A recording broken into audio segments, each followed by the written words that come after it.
Hey guys, welcome back. Now let's get started with our day 13 walkthrough. You guys can go ahead and read the story here. In today's task, you will learn to understand incident analysis through the diamond model, identify defense strategies that can be applied on the diamond model, learn to set up firewall rules and honeypot as defense strategies. Incident analysis. Consider the cyber threat events that have recently taken place within the Best Festival Company and Antarcticrafts. We have identified clues and artifacts, but we are yet to piece them together to lead us to the attacker.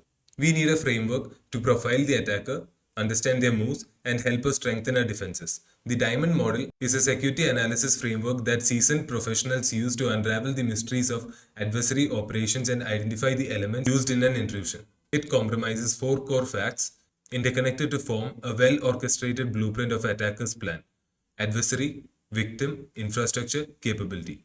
Capability. Here we shine a light on the tactics, techniques, and procedures that shape adversaries' devious endeavors. Intruders or adversaries may employ various tactics, techniques, and procedures for malicious activities. Some examples include phishing, exploiting vulnerabilities, social engineering, malware attacks, insider threat, and denial of service. Defensive capability. It is said that defense is the best offense. In the quest for protection against adversaries, the best festival company must equip itself with powerful defensive capabilities. Two key elements of these are threat hunting and vulnerability management. Threat hunting is a proactive and iterative process led by skilled security professionals to actively search for signs of malicious activities or security weaknesses within the organization's network and systems. Organizations can detect adversaries early in their attack lifecycle by conducting regular threat hunts.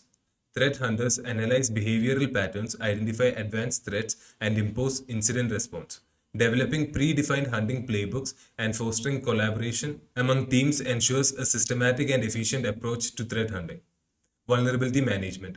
Vulnerability management is a structured process of identifying, accessing, prioritizing, mitigating, and monitoring vulnerabilities in an organization's system and applications. Regular vulnerability scanners help identify weaknesses that adversaries could exploit. Prioritizing vulnerabilities based on their severity and potential impact, promptly patching or remediating vulnerabilities, and maintaining an up-to-date inventory is essential.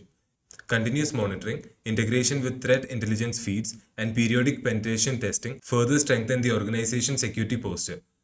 Meanwhile, reporting and accountability provide visibility to its security efforts. Firewall. The mighty firewall is a guardian of networks and sentinel of cybersecurity. This network security device stands vigilant, monitoring and controlling the ebb and flow of incoming and outgoing network traffic. With its predetermined security rules, a firewall can repel a wide range of threats from unauthorized access to malicious traffic and even attempts to breach sensitive data. Firewalls come in many forms, including hardware, software, or a combination.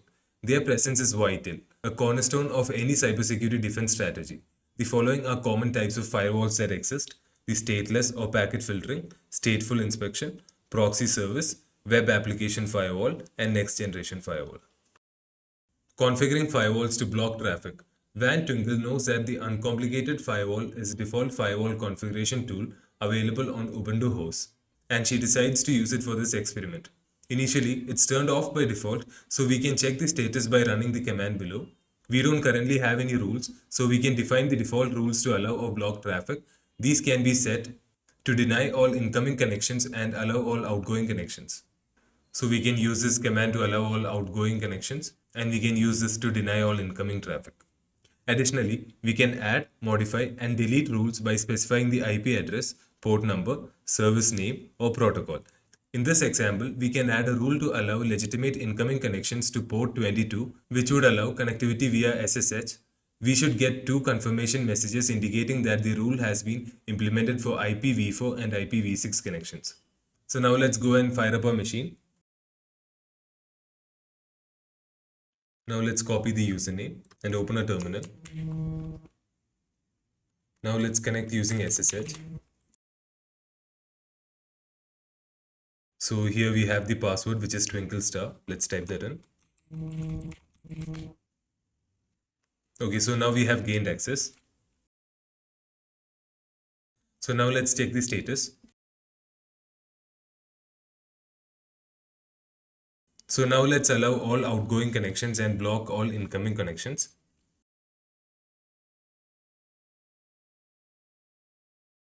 So now let's allow connectivity to port 22 for SSH connectivity. Okay, so here IPv4 and IPv6 has been updated. Firewall rules can get more complex, incorporating specific IP addresses, subnets, or even specific network interfaces. Once we have added our rules, we can enable the service and check the rules set. Now let's go ahead and add these rules.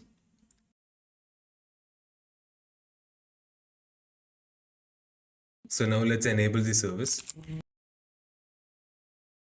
Now let's check the status. What happens if the rules are incorrectly configured? We can reset the firewall and revert it into its default state and be able to configure the rules fresh. So for resetting, we can use this command. Let's try that out.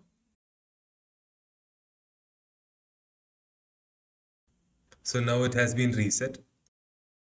Honeypot. This is another intriguing piece of infrastructure in the world of defense security. Picture a trap laid for the attackers, a mirage of vulnerabilities tempting them away from the true treasures.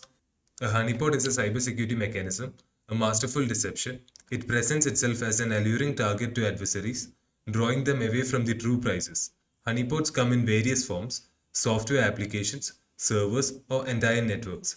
They are designed to mimic the legitimate targets, yet they are under the watchful control of the defender. Honeypots can be classified into two main types: low interaction honeypots. These honeypots artfully mimic simple systems like web servers or databases. They gather intelligence on the attacker's behavior and detect new attack techniques. High interaction honeypots. These honeypots take deception to new heights, emulating complex systems like operating system and networks. They collect meticulous details on the attacker's behavior and study their techniques to exploit vulnerabilities. To demonstrate how to set up a honeypot, we'll use a tool called PenTbox, which has already been installed on the VM. Okay, so we'll have to install it separately. Launch the tool via the directory as demonstrated below. Select option 2 for network tools and follow with option 3 to install the honeypot. When we select the option to set up the honeypot, we can choose to set up an auto configuration or manual configuration. The manual configuration offers more options to allocate which port to open and a custom message for the honeypot to display. Accompanying these options, log data will be collected and displayed on the terminal for every intrusion encountered. With the active honeypot, we can attempt to connect to the VM by navigating to the attack box browser. You should see the custom message crafted for the honeypot. Once connected, the intrusion will trigger an alert on the honeypot and a log will be created showing the attacker's IP and port. Van Twinkle puts his knowledge into practice and sets up a simple website to be hidden behind some firewall rules. You can deploy the firewall rules by executing the van twinkle rules.sh script within the home directory. Your task is to update the firewall rules and expose the website to the public and find the hidden flag. Open up a browser and search for this tool. Let's copy this here.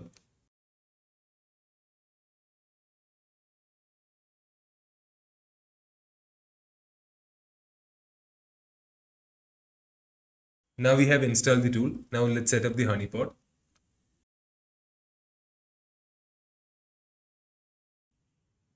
Let's type in 2 for network tools, 3 for honeypot. Let's select manual. Let's type in 8080.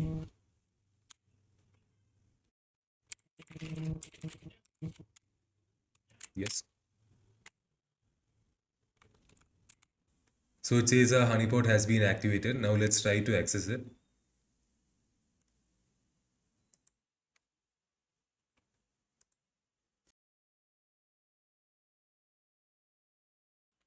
And we also got a log over here. So as you can see, we have a message here. So the honeypot is set up. Now let's try to answer the questions. Which security model is being used to analyze the breach and defense strategies? That is diamond model. Which defense capability is used to actively search for signs of malicious activities? It was threat hunting, if you remember. What are our main two infrastructure focuses? So if you remember, it was firewall and honeypot. Which firewall command is used to block traffic? We use deny. So this says there is a flag in one of the stories. Can you find it?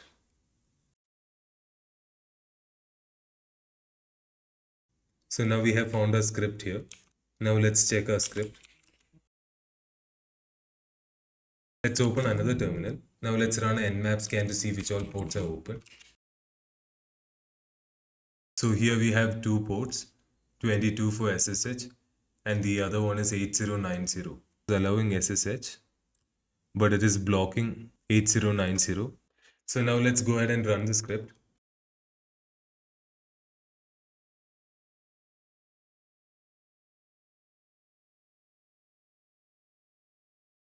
So here from the nmap, we know that this is probably the port we should be able to access. So let's allow that here.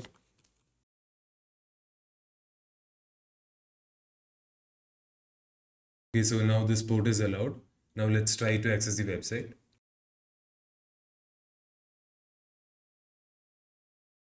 Now let's search for the flag. So here's the flag. Let's copy this. So now we have completed our day 13 walkthrough. Thank you for watching my video and stay tuned for more.